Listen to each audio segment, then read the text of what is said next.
Hello and welcome to the 25th episode of season 2 for the podcast of For the Recently Deceased. I'm Nate Roberts. I am Rodney Godek. How you doing, brother? I'm doing excellent as I just told you. I just got back from seeing The Menu for the second time um, in the theater, and it was even more enjoyable the second time around. So I'm pretty excited about tonight. I think we have two bangers, actually. Yeah, well, it's exciting because if anyone that's a regular of our stream or our YouTube channel or any other podcast outlet knows, we do like to while we love to prioritize new releases, but we also love to catch a lot of the indie things that might not get wide distribution and maybe just hit streaming, and so like the cadence of them is intermittently dispersed throughout the year.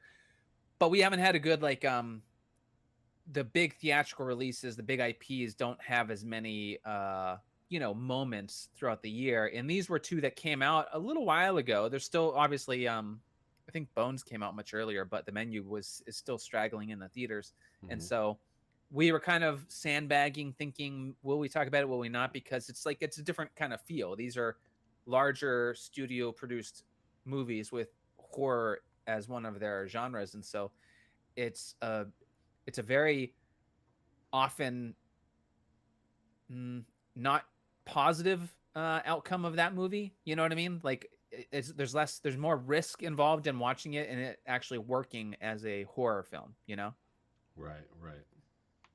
That's Yeah, one thing that I've always been skeptical about is just that in general. Like, is it actually going to be a good movie? yeah. Big studio puts out a horror movie. Maybe it's good. Right. Indie company, indie writer director who I've seen a couple of his slasher flicks, and I'm like, all right, let's get right down to it. Yeah, Um, I got more faith in them because I know there's a lot more passion and sole focus with yeah, their creative direction. When you have all these other people involved with $1 million, actors on the casting, yeah. it's like, well, who's really behind this, and is the artistic direction going to get the focus, or the horror is it going to get the focus? And that's the Yeah. concern. Yeah, the only fucking horror movie I'm interested in that has Voldemort in it is Harry Potter and the Butcher's Knife. Or the uh, You're um, obviously not a big HP fan, I don't think, are you? uh, Harry Potter. I'm a huge Harry Potter fan, actually, and I'm Okay. actually I'm actually also a huge Ray Fiennes fan. Like, I'll watch anything with that dude in it. that's For half the reason. sure. That's half He's the reason I excellent. watched Menu. Yeah, Yeah, I mean, you know that he's going to be perfect. yeah, And Anya Taylor-Joy, obviously, being such a Robert Edgar staple, was kind of another pull. Nicholas Hoult is excellent. yeah. I mean, I think it was his breakthrough performance About a Boy, I think. Yeah, I think so. And then he was Beast, which is probably what he's most known for. Uh, Really? You think he's most known for being the fucking beast? or J.R.R. Tolkien in that movie nobody saw. What was it called? Look, uh It was called Tolkien. That was a oh wait, joke. there's a biopic There's a about biopic called Tolkien Tolkien starring Nicholas that Hoult he as J.R.R. really. Tolkien. Yeah, I didn't realize that. yeah, Well, yeah. to be honest, like Kelsey, you can't redo Beast when Kelsey Grammer nails it the way that, like, I'm kind of okay with all the other recasting, but Kelsey Grammer having done the Beast, it's like now I can't have anyone but him do the Beast. Yeah, exactly. But I think It was, he got kind of canceled, didn't he? Get kind of canceled. I think he did something not as bad as like Spacey or the others, but I think that people don't like him. I actually heard Frasier the show is getting like a season 11. So I don't know if he got canceled. But he should have stayed. He should have stayed canceled with season 10 or 9 of Frasier, whatever it was. I'm not interested in. I don't remember how that series ended, but it was a fantastic series. Only like you have to be amazing at writing to make anyone give a shit or be entertained by two completely well off, like high fluent people, like Yeah. hoity-toity nonsense. It was great. I mean, the grandfather was crucial. Right. Um, I but I, I still, thought I thought David Hyde Pierce was also like just comedy gold like through that whole Yeah, he was series. amazing. Yeah, Yeah. Anyways, people aren't here to hear us digress in regard to that's true. That's true. spin-offs We're, to Cheers. we're here So to we're here to talk about Bones and All and the menu, and we're gonna start with Bones and All. the Uh, first course yeah, will be Bones and All. you want to kick it off, or I got it right Oh here. shit, yeah, no, I got it You too, got it. brother. All Bones right. and All. Marin, a young woman, learns how to survive on the margins of society. That's pretty fucking open-ended, and that's fine. I think that it's interesting, this idea of the margins of society. They're really like, this film kind of has a message, Yeah. but I'm not sure what the message is. For me, this is a love story. This is a romance in a horror setting. And I think horror definitely takes a second chair to first chair romance drama. But Yes. the horror is super crucial and helps drive and propel everything. So, but the idea of margins of society, like, there's something about the horror elements to this movie that are, you're like wondering what's the point? Is this a metaphor for other marginalized groups in society? You could take it that way, but I wasn't really interested in doing that myself. For me, I just liked watching a love story with weird horror elements, and I think ultimately they did an excellent job with the movie. I very much enjoyed it. Yeah, I mean, I think I pretty much agree with everything you said. It's definitely horror takes the back seat. It's definitely a romance drama, um, but I never got bored. I never, and it was Mm-mm. long. It was like 2 hours and 10 minutes. Yeah. I never got bored. I never found myself wishing for the next kill, which that'll happen a lot in a slow horror where the action comes early because there is early action. So then it's like, Yeah, that's what I was super excited about. The movie does kick off and kind of bring this the conflict yeah, to the forefront very quickly, and it's to their benefit because it's such a long, slow kind of burn of a movie that they needed to hook you. And once that first scene happens, the way it's executed, it hooks you for sure. oh, absolutely, yeah. I'm right in from when she comes back down the hill. Right, I'll just say Yeah. that. So I'm like I'm in, and I never found myself wanting. Um, that being said, like Oh, as a horror film, um, I don't think it quite hits the right notes. As a romance drama that has this kind of like horror picture around it, or it like lives within this horror yeah. picture, is where it's like, oh, okay, well, this is fantastic, this is excellent. So it's kind of like I'm gonna give it a higher rating as like a film versus a horror film. I felt Sure. I felt very much like when I was watching You Won't Be Alone, Hmm. um, where I'm like, Yeah, but this is such a that was so much incredibly slower than this. oh yeah, but I felt the Just same. like All the Moons. Like, I put All the Moons and You All Won't Be the Alone sort of like, all the we moons. watched them so No, similar no, at the same exactly, time exactly. almost. So I would say this kind of lives But in it that. is like that. It definitely lives in Yeah. that realm where this is an excellent film. This is a great drama. The horror element is kind of just like this driving force. It's almost like a third main character that Yeah. just I kind of think it's more happens important with along. this one. I You know, don't it know. There's something. it definitely is more important in Bones and All. I agree. I Yeah, totally and I agree. think that the way that they bring the gore or the graphic nature of the element that's involved in this, I think it's done in such a way that it does feel much more integral to the events that are happening. And so here's the thing too about that, with your mentioning it being sort of the focus on a romance drama type movie. I still think that if you're into horror, you kind of have to have an interest in this kind of a story. And it's surprising because I do not I do not like Timothy Chalamet as a whole. Like, I definitely love Sure. Dune, Yeah. but I also, and I'm kind of glad that during the movie that he kind of admits or confronts the idea that he weighs 140 soaking wet, because he's such a effeminate young man. And it's sort of like annoyingly just gaunt and just not what I would imagine. Like, okay, so like there was obviously kids or guys that were on like the teen magazines and shit when we were growing up, right? That you'd be like, this dude's a douche. Like, why do girls love Jonathan Taylor Thomas? He's a fucking loser. But like, so Timothy Chalamet is that for like this newer generation. So like I kind of have like already an onset like resentment towards him. But I will say somehow in this film, the way that he works with this character, he sells it in such a way that I didn't have any of that baggage after I was watching. I just kind of bought into it. And I think that the chemistry that he has with his co-star is fucking great. It's very genuine. It's very naturalistic.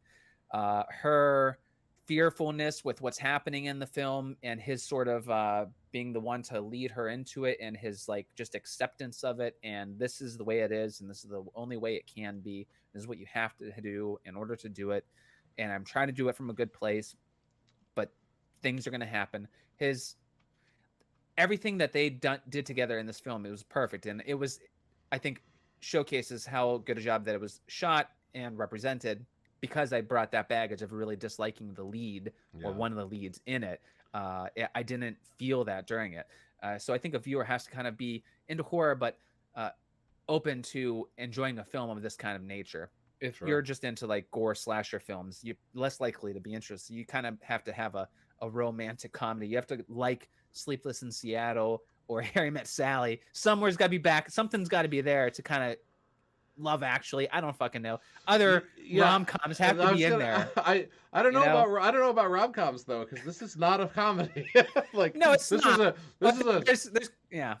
This is and right. at times, like you say, like okay, like you said, the horror is a little bigger in this than it was in You Won't Be Alone.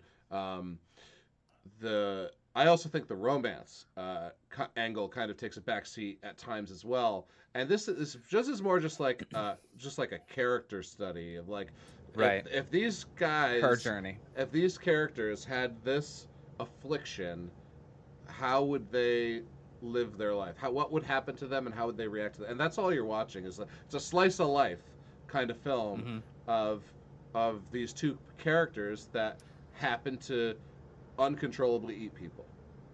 Sure. And I mean that's the elephant in the room, is that this is sort of like a cannibalism feature, but it mixes in these unique that are elements that are more akin to what we associate with vampirism. Vampires, as far as the scent, you know. I really like that, adding the scent, the little bit of paranormal, the hunger being an element, so it's not like you're just some twisted fuck human who likes to eat people. Oh no, right. This is more of a monster, like a sub race or a mutation, whatever you want to call it. So we'll do a quick spoiler alert as far as this, unless you are David Gordon Green. David Gordon Green! When I saw him at the campfire, I was like, that's my boy! Just when I thought you couldn't get any dumber. Dude. You go and pull a cameo in Bones and All. And completely redeem yourself. Completely redeem yourself. Yeah, that was forgiven. That was so you great. Freak. Oh yeah. What a great. He's in the movie for 1 minute and he's so good. He's like he's like an eater groupie, right? Okay. Yeah, and it's so offensive. So we're gonna get into spoilers. We're in spoiler town. Let's rate it real quick. Okay, You first. All right. I left this film feeling very fulfilled, very satisfied. The fact that it is set as a period piece in the 80s, it brought upon all these other emotions, because it's sort of like this romance. It's almost akin to Let the Right One In, the original from Sweden, which was originally a novel. But it's that kind of a romance where it's like, this shouldn't be a real thing that you bond and connect and have love through as a theme, but it works. And the other thing is that it's being set in the 80s. It's like it connected to me because I longed for like this, like you couldn't do this now. The technology and everything else that's happening, you couldn't get away with living this life in 2022. It would be extremely unlikely that you would succeed in regularly murdering people to sustain yourself. Yeah. And so like there was that longing that I had watching it, like, oh, it's so sad, like that this is happening, but like they're fighting for it, and they can just go off in this stolen car, and like they're just gonna figure things out. And there's like this carefree attitude where you're a loner, Dottie, you're on your own and Yeah. just finding your way, but you're trying to do it together, and what that feels like to be so isolated, having traumatic, relationships or strained relationships with your family. So for me, I connected with it on a lot of levels. Um, and so I landed at an 8 for this. I think that it not having as much horror is what restricts me from giving it a higher score, but I think it's done beautifully and very very high level, very entertaining. I don't think I'll rewatch it. Maybe once if I share it with someone, but unlikely. It's an 8 out of 10. I absolutely agree. 8 out of 10. Uh, Beautifully acted, beautifully written. Um, I I really want to give this movie a 7. In from the perspective of like our podcast and what we're doing here in Sure, horror, sure. but it's just too good a movie to do that to. And yeah, the climax was a little predictable and a little, I would say well worn territory. Um, but Mm, but it was satisfying. yeah, they kind of do something that takes you a little bit out of it too, where it's kind of like, oh, God, you didn't have to do that, but Yeah, okay. Like I just yeah, understood. You could have just done it. yeah, God, and you know, also yeah, it's like also where it's like where you're like you're really vibing with someone, and you're like having a really good intimate moment, and then they just say something like that they didn't need to fucking say because you're feeling it already, and it yeah, ruins the moment. You're just like, just shut the yeah, fuck up. It just like Hitler wasn't so bad. I don't think it's at that fucking level. I don't know where that came from. Well, that's what they'd say. You're like having a great time, you know. Oh, so you're referencing Seinfeld, where yeah, dentist who needs them, and That's what then it's. she comes back, yeah, along with the blacks and the Jews, and he's like, ugh, and it just cuts to credits. It's like, oh uh, shit, yeah, you that's dentite bastard. anti-dentite bastard. Yes, so So like, they do that right, and all right. it does pull you out. The climax does have a bit of So a softening that isn't as so good. You're right. regardless of that, I'm a sucker for a coming of age story, Mm-hmm. which even though she's 18, this definitely is because it's um, she's on her Oh, own. She's absolutely. on her own for the Yeah. first time. Well, and she Um, doesn't, she's like been secluded. She doesn't know life. So yeah, she's just now getting to know what the real world is because exactly. she's been, secluded. Very similar to You Won't Be Alone. Mhm. Mhm. We're gonna see how many times put a counter on everything. I'll just put a "You won't be alone" counter, How and I many think it's times? just you and your affinity for Numi Rapace. Well, we got screwed on that casting deal though.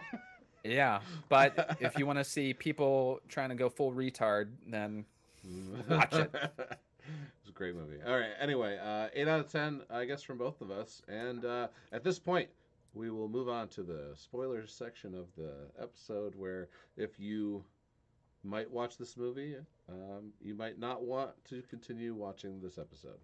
Yeah, it wouldn't be as fun. You should really enjoy it for what it is, Yeah. and then come back. So, everyone else, let's sink our teeth into it. So, yeah, for me, like the '80s shit, like that's for me what I really loved about it. The fact having uh fucking Win and Rome's The Promise as like just this background music and tone, like it juxtaposes with the Midwest, in which is where most of the film takes place, or almost all of it, really. Uh, in such a way that like it just made me feel more at home. Anytime that films use new wave, I want to even say that there's some fucking New Order was in this one, with Ceremony, I think it was called, or something to that effect, when they're on the Ferris wheel. I love that stuff. Yeah. For me, Yeah. that like it puts me in the same vibe as like Come True. With again, anyone that hasn't seen Come True from 2021, I didn't see it till 2022, and it would have been it would have been in top three, both Night House and Malignant. It is an amazing movie. Anthony Scott Burns, very low budge, small production, but amazing fucking movie. And his Excellent. soundtrack is what I'm talking about as far as being similar and having these 80 synthwave vibes. Excellent movie. So that's what like kept me really super into it. Is like it just hit me with those montages where I was like, oh yeah, I love this. I can't help it. Um, so, anyways, what did you want to talk about with this one as far as what really? All right. So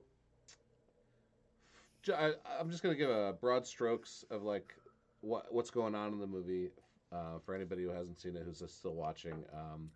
So this girl, she's an eater. She eats humans. That's what they call themselves. She doesn't know this yet.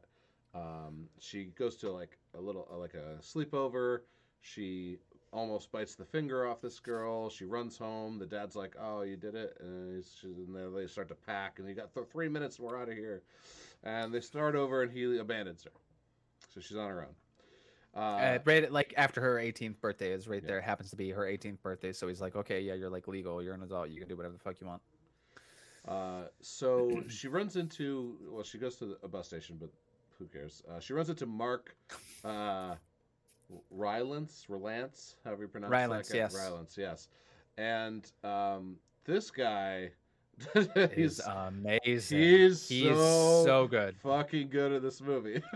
Wow. Like, yeah, uh, he steals the scenes that he is in because he is so uncomfortably perfect in this oh role. yeah, He is a very learned eater. He has been right. there, done that. He has the nose of a goddamn eagle, Yeah, or yeah, like he smelled her from a couple miles away, yep. and he wants to like teach her the way.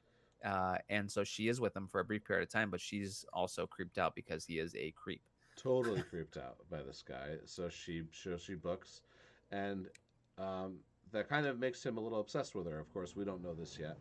Um, she runs into Timothy Chalamet. What's the character's name? Lee. Yeah, She runs into Lee, and they kind of go out on their own. This is the discovering yourself, figuring all these things out. They eat a couple people, they have a few laughs. Um, they run into they run into this redneck eater guy and his buddy, played by David Gordon Green, at a campfire, which is a really fun scene. hmm She's trying to track down her mom too. Like the father left her with her birth certificate, so she could find her mother if she was curious about her life. yeah. That's her whole point of going out west. Right. Is once she meets Lee, she sees a dual purpose where she can learn with him, and because she's like cool with him, they kind of get together, get along, and she sees that as an opportunity where he's willing to kind of like just hike cross country with her as partners because he sort of has that kind of a nomadic lifestyle because he can't stay at home because of the nature of what condition he has. And so he's willing to do this trip with her, and it's kind of like a nice little road trip buddy comedy type thing at that point, where he's going to show her the ropes. And so the goal is, let's go out to find my mother, because she wants a reason. She wants to know why she was left. She wants to know what the cause of this is, and she needs these questions answered. She's going to grow live the rest of her life. She just needs to know, as any child would that's been abandoned by a parent at birth. Sure. So for me, there were a couple great scenes. This movie's just good in general. It's beautiful, beautifully shot. Lots of Oh, great that's the thing. Yeah, it's super well shot. yeah, Yeah. lots of like aerials with the truck driving across country. Lots of good landscape shots. Um, but there's a couple great scenes. One of which is the scene with her mother in the institute. hmm And this scene, like, if I wasn't like already sold on this movie, I think this scene would have done it. Especially from a horror perspective, right? So we Yeah. get into the nurse brings her in. Your daughter's here to see you. She's got her hands have been eaten off. It's just like nubs. Yeah. She ate her own Yeah. hands off, right? 'Cause she's in this Yeah. asylum. Yeah, and she Um, self-committed years yeah, ago because she knew that this was her decision, and that's one of the things that they put in this. I think in the scene, like her mother in the note, the mother left a note before she went completely cuckoo because right, she expected her to find her at some point. And then, like in the note, she proposes three possible ways to live with what they're living with. right. And and as soon as she finishes the note, and the note ends in like a very ominous, I'll help you. And the mother attacks her, and it's like the only jump scare in the movie, and it was like it was pretty awesome. Ah, Like, it's like yeah, there's no need to check you on the jump scare. There is that yeah, one at the conclusion that's obviously I think oh much yeah, more yeah, warranted. But yeah, yes, yeah, yeah. yeah, Uh, yeah. I mean, and it's just, like it's at this point where her world is like, it's not that she just did not see that happening that way. She did not expect to. I don't, you don't know what you're gonna expect, but that's not what she thought was gonna happen. yeah, Where her yeah, mother's just crazy, infirmed, and now is lashing out, wants to attack her. yeah.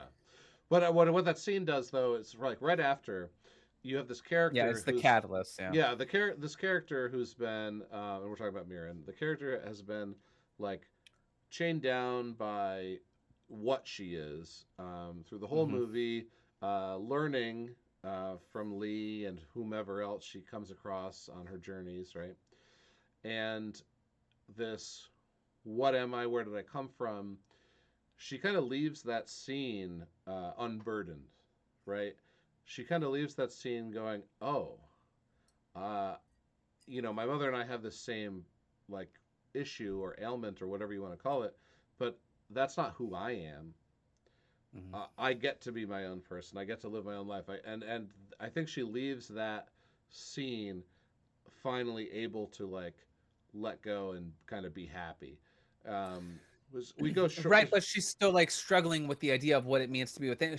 If anything, it solidifies her in this path for a moment where she thinks that she needs to be alone, and that she like that there is no connecting with anyone. This was a person that was supposed to be her connection, her mother, and that was betrayed by her mother. And so, like because she pushes away Lee, she's questioning that she can't be with another person, or for whatever reason she's doubting the ability to maintain that relationship with this condition that they have. And so she rejects it at first and she runs from it because she doesn't trust the closeness that everyone left her. Mother left her, her father then left her. Every place that she's been, she's had to leave. um, Wherever she goes, whatever they do, it just brings death and sadness or lost connections with anyone. You can't have roots. You can't have love because it's just not meant to be for you. And Right. so uh, she does leave momentarily, and that's where she ends up encountering again Sully, who's been stalking and has done a good job. Like, and it's super creepy. Like, they don't get into all of the what's going on, but like the fact that he was able to track them in the '80s cross country is very unnerving. Yeah. Yeah. Like, Sully's just unnerving whenever he's on the screen, yeah, and because he's really so good at being a creep. Um, he's yes. I also really liked how he sometimes he would say I, and sometimes he would say Sully. Yeah, you'd be in third person from time to time, as if Yeah, he was just disassociating the actions that he had to do in order to survive. yeah, yeah, Like for himself to live in this world and to live as long as he did, he had to detach himself from that character that eats people. It was very odd, but yeah, it makes complete sense, and he does it to great effect. And that's where you see like where he confronts her, and he's like, "I want to partner up." Like what did he say? He said he dried off next to her, like right. that. I don't just do that. I've Yeah, never done that with anyone. I showed you the ropes that first time that we met at the bus station in Columbus, yeah, and he's completely offended at the fact that she brings up a very valid point, and I was concerned that she would be not as take ownership and stand up for herself. I thought she would just go along with it because she felt trapped, but she stood up for herself, stood her ground, said, "No, I I'm not saying it's right or wrong that I don't trust you. It's just how I feel right now, so I right, can't go with you." And right. it's 100% valid. Makes complete sense. Yeah, Uh, but he does not take that well. yeah, and he lashes out, but ultimately he doesn't encroach on that at that time he leaves. So, yeah. Also, for me, I think the second and biggest scene was the finale, was the climax. yeah. Like Yeah. it was just well done, nice and creepy, lots of tension. You kind of knew it was going to happen, but it didn't matter because once it started, you were just like, oh my god, like who's gonna come out of this scene alive? Yeah, but it's like any good dramatic movie. It's like there's casualties on both sides. Like someone is ultimately end up hurt in some kind of way that it ends up causing loss, even though there is hope in life afterward. But the way that it's shot and like the movie does this several times where there's scenes where there's not necessarily montages, but like quick cuts of different imagery has been shown from time to time at different moments to kind of just like show like a quick flashback of what did occur or what was occurring. And it's done to a great effect here where it's like at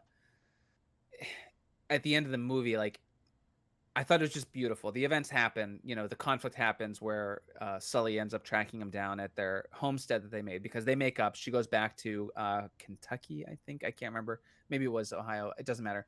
But she finds them. I think it's Kentucky. She finds them. Might not be. Anyways, uh, she finds them. They make up. They want to live together in a happy fight, and they make a home for themselves. They're having a job. They're living a normal life with this other thing in the background. But then, the conflict happens. She comes home, and Sully's found them, and now he wants to have her. He's like salivating on top of her. Yeah, Fight happens. He's killed, but Lee's mortally wounded wounded. during it. But it's like it's after all of that happens where it shows like just those stills of different parts of the room in the environment, like post cleanup of that event, like what the house just looked like normal. And it's just these banal images of Yeah, different settings. And it's like it just reinforced to me the normalcy, the banality of like just life existing and like how mundane things can look, but how such weight and traumatic, horrific elements and love and life and everything is occurring in these moments. And it's just this dumb backdrop of like the dishes on the counter, like, and it's just seeing that with it. It's like whenever something really shitty happens in your life, and then you go home and you have to deal with just like there's a bill in the mail that you have to pay, so now you have to stop this trauma that you're processing to get on your fucking computer or on your phone and pay this stupid fucking bill. And it's like you right. don't get to just process or live. Like it's that kind of feeling. It's such an awkward, uncomfortable thing, but there's a beauty in it when you see it presented in that way that I felt to me really kind of was a good conclusion to this love story. Like it was a nice note where it reinforced all that beauty that you have to find in the moments that you have with one another. Right. Well, and then she. Do you think she eats Lee bones and all? That's what I fucking hated, dude. Like, you don't have to say it. Like, they already fucking said it at the campfire, where David Gordon Green's friend says, "You haven't Says done yeah, Bones and All yet." yeah, Oh yeah. shit, you got to do Bones and All. That's where you eat everything. Everything, And right, she's right. like, "What the fuck are you talking about? You can't eat bones, you dumb fuck." Like, and then he says it at the end. Like, I was like, "Come on!" That took me out of it for a staff second. It was fine, but I disliked it because you knew like that she was gonna have to eat them and that he wanted her to. You didn't have to say, "Eat me bones and all," Yeah, like as your dying yeah, wish. yeah. I disliked that, Well, but it didn't ruin the movie for me. okay. I think I she mean, it did. was dumb, right? I think she did. Oh yeah, no, she totally ate them. Yeah, and she totally Yeah, cleaned up, and she's living a life like yeah, it's just such a weird. Like whenever the thing talked about the margins of society, like I don't know, not being a person necessarily that has lived on the margins of society as a whole, mhm, I can't really say if it didn't speak to me in that way. I don't know how it would for other people. There was sort of like this vibe, it being set in the '80s, where like you might project this idea of queerness or being gay at this time, with AIDS epidemic and that being so like no one knowing it and knowing wanting to know it, and how those people had to handle learning about that and navigating life because it was like living with this kind of a insane fucking thing. But I don't know. That's me reaching and kind of projecting. Like I could see that well, interpretation, they definitely pose but I couldn't live it. both Lee and Marin as gender fluid. So I mean, Yes, I do think that metaphor has is valid. Um, sure. Well, and they have the scene with the carney that wants to have the hookup with him, but then like he's closeted or whatever. She gets upset because she sees that he had a wife and Wife kid, and and kids, yeah. you know, And that's part of the trauma of like, you don't want to eat good people, but it's like, well, you're eating someone who's bad no matter what, regardless of what kind of life they had. Yeah. But so it's just there's a lot of things that are in the movie, and I think that it lets you kind of inject a different kind of reading or rationale, and I think it is open. You mentioned that gender fluidity is a fair point, even with Sully, where he sort of seems like a a learned queer man, to be honest, but he's also still kind of like seems kind of pedo about his ways talking to her, and her being 18 is very questionable. Yeah. So you just don't know what to think with sexuality, and you don't necessarily see them having sex. They're kissing and stuff. It's just they're experiencing and bonding with one another. You don't have to necessarily say it's a relationship as we would call it traditionally. Right. It's Right. just they found each other and they're experiencing life together, and it doesn't have to have a label necessarily. Right. Right. And they're happy, which is the most important part, right? Yes, yeah, they find a way to connect and like do this together, and that's hard to find, uh, especially with what they are going through. So Yeah. All right. Final thoughts. Um, weird title, I guess. You know, yeah. I think that's what the uh, book was called. Um, okay, that's fair. yeah. So I think they just went with that. Odd, but great performances by both leads and Mark Rylance. Uh, Oh yeah. beautifully shot, So good. great soundtrack. Um, yeah, I mean, we should mention directed by Luca Guadagnino, which I have not seen any of his other films. He's done several others, but I don't know.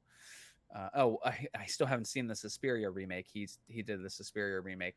Part of Oh, that is because I for consider it Amazon, sort of right? sacrilege. Yeah. At some point, I will watch that. Yeah. I mean, it's supposed to be really good. Like I You haven't don't. seen it yet either. Yeah, No. No. I'd be No. interested if people recommend it or not. It's definitely different from what I gather. Is that it's its own thing, and Okay.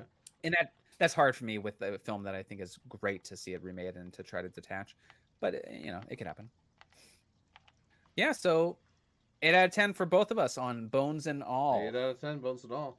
Um, we're gonna take a 30-second break, and when we come back, we will be discussing the menu. All We'll right. we'll see you in a minute.